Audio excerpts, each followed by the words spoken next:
Face au risque inondation le long de nos rivières françaises, mais aussi les submersions marines le long de nos côtes françaises, il est indispensable de se prémunir efficacement contre le risque inondation.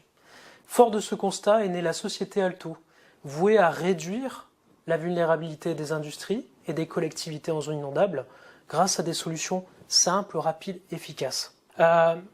Il faut imaginer que certains clients industriels ont du mal à continuer à être assurés après 1, 2, voire 3 inondations consécutives. Des assureurs freinent. Pour ce faire, nous proposons des solutions qui permettent de continuer à être assurés, c'est une chose, mais également, pourquoi pas, revoir à la baisse les primes assurantielles, voire même les franchises. C'est un des enjeux de notre société. Une collectivité du littoral français a fait appel à Alto pour développer une solution simple, rapide à mettre en place. Il s'agissait d'obturer une rue face à la mer. L'eau applique une force sur le tube. Un tube placé en opposition applique une force opposée, l'antiroulement. Un troisième tube placé en rangée supérieure permet une triangularité des forces. Chaque tube émet une force égale et opposée sur le mitoyen, stabilisant l'ensemble du barrage. Ancrage au sol, la force horizontale est transformée en effort vertical dirigé vers le sol qui tente à ancrer le sol au barrage en complément du poids de celui-ci. Un tronçon est composé de un bitube plus un monotube. Le barrage à vide représente 1% du poids et de l'encombrement lorsqu'il est rempli d'eau. On déroule le bitube qui est la base du barrage. On déroule le monotube qui viendra sur le bitube afin de réaliser la hauteur maximale. On peut monter à 1,25 m de hauteur de barrage. On remplit en air. Un simple souffleur de feuilles suffit.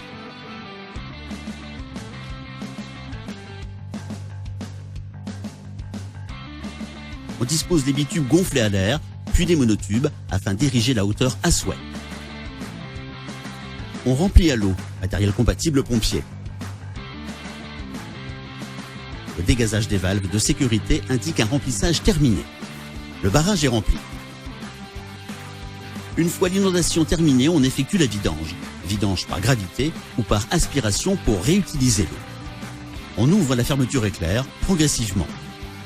On peut commencer à vider les bitubes et monotubes en même temps. L'eau s'écoule progressivement dans les réseaux. On vide les tubes. On démantèle le monotube du bitube. Protecfluid est né de la collaboration entre Alto et la société Pronal. Depuis 1961, nous concevons et nous fabriquons dans la métropole lilloise des structures souples en tissu technique enduites d'élastomère ou de plastomère.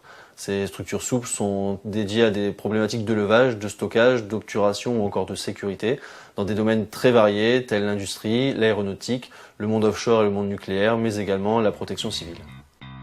On réitère les mêmes opérations. On déroule les bitubes, on déroule les monotubes, on remplit à l'air les bitubes, on remplit à l'air les monotubes, on dispose les bitubes, on place les monotubes sur les bitubes.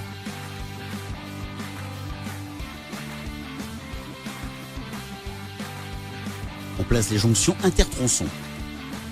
Les jupes de jonction permettent de réaliser le serrage ainsi que l'étanchéité entre les tronçons de barrage. Le barrage monté permet ainsi de créer une ligne de défense homogène afin de encercler un bâtiment pour le protéger.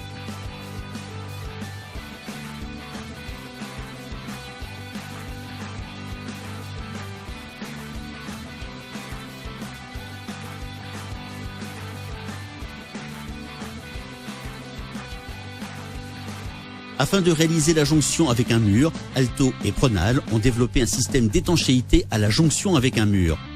Cette jonction est composée de sabots souples disposés entre le sol, le mur et les formes du barrage, et recouvert d'une jupe qui réalise l'étanchéité.